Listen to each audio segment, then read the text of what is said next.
Okay, today we're going to learn about quick travel tips for the traveling person. Adult entertainment is going to be my focus. However, these are great travel tips for anyone to take. So, stay tuned. Okay, so you're traveling, right? How are you getting there? Are you flying? Are you driving? Are you getting on the Amtrak, the Greyhound? How are you doing it? Have to think about that first. Which way would be cheaper? Which one would be best? Those are the things. We want to travel. We want to be comfortable. But we want to get there the cheapest, most efficient way and make sure that it's comfortable, right? Yes, you do. I travel all the time. I understand.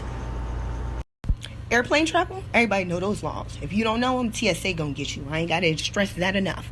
But with the airline tickets, if you could go to different websites and stuff like that, if you have flexible times when you want to come and go, then you could get a better deal like that. Right now it's COVID, so hell, you could go to Europe or Australia for like 50 cents. we all know what it is right now. And with cruises, they actually have something called wave season, which is between January and March. Most people don't go on cruises then, for, you heard the word, wave season. So if you do want to try that, I would say check the weather first. Then, book something like that. Also, another good month to book a cruise is April. You see, it was slower in wave season, so therefore they have a lot of deals first coming out in April. So that's actually a really good month to get cruises and stuff if you don't want to, get something during wave season or whatever. Okay, so those that are like me, that like to drive everywhere.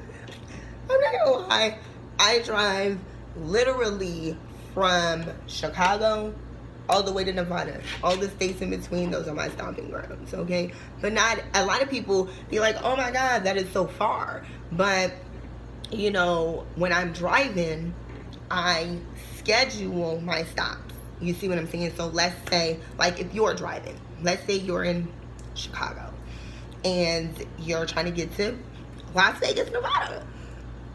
You would look at the map first, okay? The first major city that is going in that direction, which is south, is Des Moines, Iowa. So that's what I do. From Chicago, Illinois to Des Moines, Iowa is 5 hours. You can do 5 hours. Break it up. The next big city after that is Omaha, Nebraska, which is 2 hours away. You see, so you break up your stops. That's what I do. It doesn't matter where I go. If I'm coming the opposite way. Las Vegas, Nevada to Chicago. First stop, Flagstaff, Arizona. That's 3.5 hours. You see, so you kind of look at the major cities that you can hit on the way so you can break it up so it's not that bad. Also, there's gas apps for people that are like me that want to save their money. You can get these gas apps and you can actually download them and you put in like basically the zip code that you're in, and it'll scan all that little area and it will tell you the cheapest gas that's in your area. That's cool. This is the coolest tip, the most helpful tip you're going to need while driving. Not all the time your navigation is going to work. You might be driving through a tiny blip of a half of a blip of a morsel of a blip of a town. Nah, but seriously, trust me. You will be driving and then all of a sudden, your phone reception gone. Verizon, yes, that goes out too. Trust me, I know. Anyway, these are only the interstates that I'm talking about. And this is very, very good to know, okay? Now, dealing with only the interstates, not the state highways,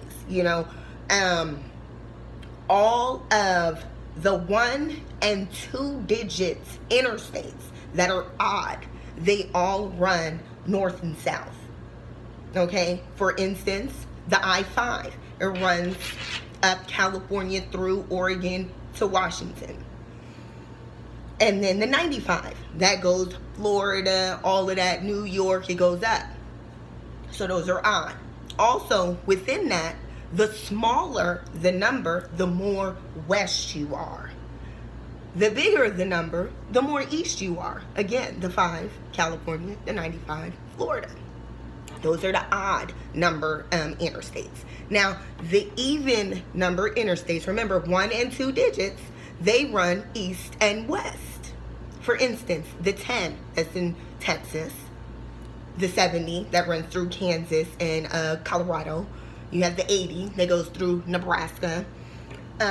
East and west, same thing. The lower the number, the more southern you are. The higher the number, the more north you are. Now we get to the 3-digit interstates. Now, if it's a 3-digit, these are, again, only interstates, not state highways. If it's a 3-digit and it's an odd number, it goes through a city. For instance, I don't know if a lot of people are familiar with the 465 that's in Indianapolis. Again, through the city. Also, if it's the 3 digits and it's an even number, it goes around a city like a belt. 270 out there in Columbus, Ohio. So that is actually a really good tip to know. Let's just say you're lost. You don't have a map, and your navigation is out. If you know that you need to go northeast from where you are, all you have to do is get on an odd freeway followed by an even freeway. You see what I'm saying? And then you can make it. You may not make it exactly to the exact city that you want, but you will at least be going into the direction of. Again, all evens run east and west that are 1 and 2 digits. All odds run north and south that are 1 and 2 digits. All even 3 digits around a city like a belt, and all odds through a city. Remember that. That's actually one of the most important information you're going to need to know when you're traveling across the country driving. Another good driving tip. Before you drive, I would suggest pulling up the DMV and learning their driving laws. Most laws are the same. A lot and some aren't, Ignorance is no defense to the law. Now you got a traffic ticket. Damn it. More money you got to spend. I'm going to give an example. In Columbus, Ohio, the entire city, you cannot make a U-turn. In the state of New York, you cannot make a right-hand turn on a red. In New Mexico, when driving on a 2-lane highway, you must stay in a right. The only time you're allowed to go to the left is if you are passing. So see, different laws, different states. Download the DMV app. You can easily get it. DMV in the state, just skim it over. Just see if things are the same. It doesn't hurt. Another cool driving tip to know, the colors of the different signs. Everyone should know this, but people probably forgot. Orange, construction, green, signs on the road, yellow, warning, red, stop, brown, parks and recreation. Also, when you're in like cities that have cities in it, like for instance, Oakland, California, it has Emeryville right in the middle of it. You always know that you are officially in another city if you look at the street sign. Like for instance, Oakland's are green. Once you get to Emeryville, those are blue. So like pay attention to stuff like that. That's actually a really cool tip to know. Lets you know, like when you're driving within city, and like if you're driving on a freeway, the different colors of the signs. Pay attention to that. Mile markers.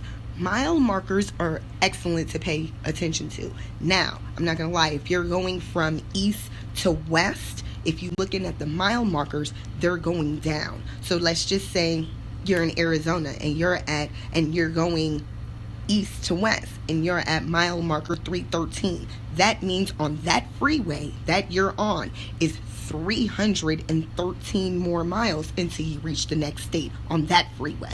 If you switch freeways, obviously it's going to have a different mile marker. Also, mile markers are good to pay attention to because like if you're in the middle of nowhere, for instance, Nebraska. You ever heard of McCook? I'm pretty sure not. What about North Platte? Maybe.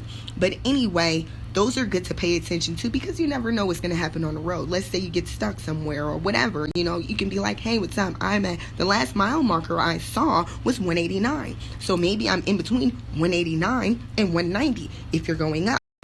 knowing exit numbers wouldn't hurt either. I mean, I pay attention to stuff like that, especially like when I'm in new areas and I don't recognize any of the street names. Most street names are usually the same anyway, so in my brain, if I say, oh, it's Maine, there's like 900 main streets in the United States of America. Seriously. So I'd be like, oh, exit 135, exit 138.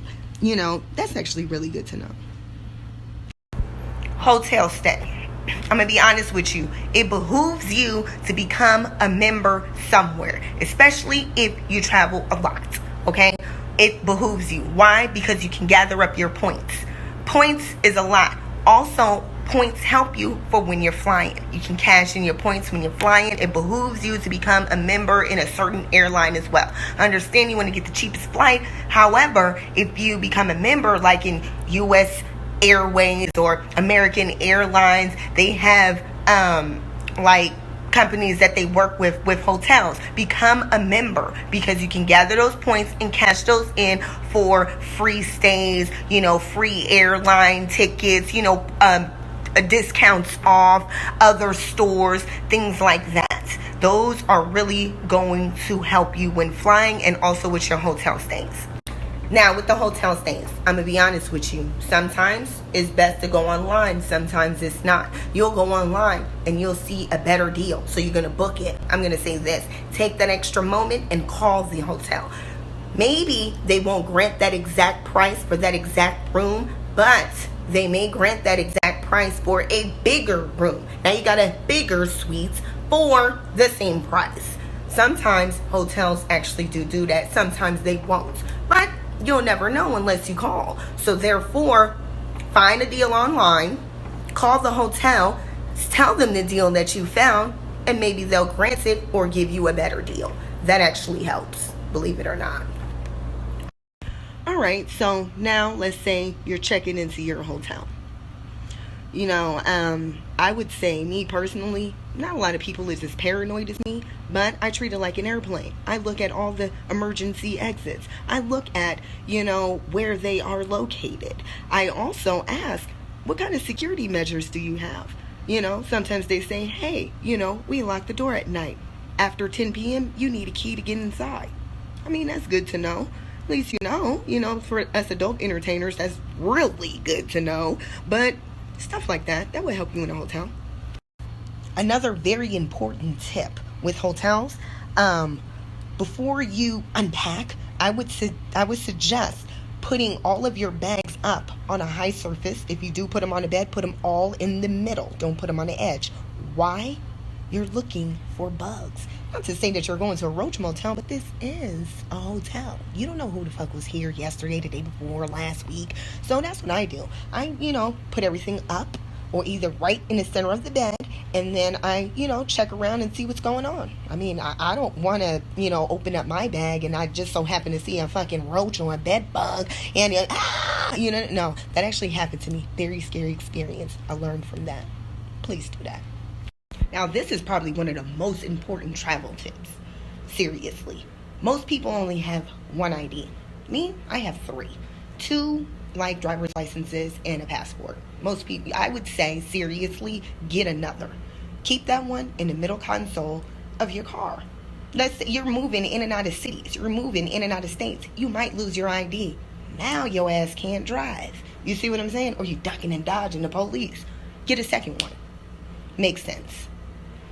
And for overseas travel, seriously, I would say make 3 copies of your passport. Why? Leave 2 in the United States of America with 2 different people that you very much trust. Mom, dad, aunt, uncle, sister, best friend, cat, dog, roach, fish. Who cares? Long as they have that. Also, the 3rd copy, that's the one that you walk around with. You see, you don't walk around with your passport. That's dumb. You know that movie Hostel. No, you don't do that. Keep it locked up in your room or something like that in a safe box and walk around with the copy. That's just smart.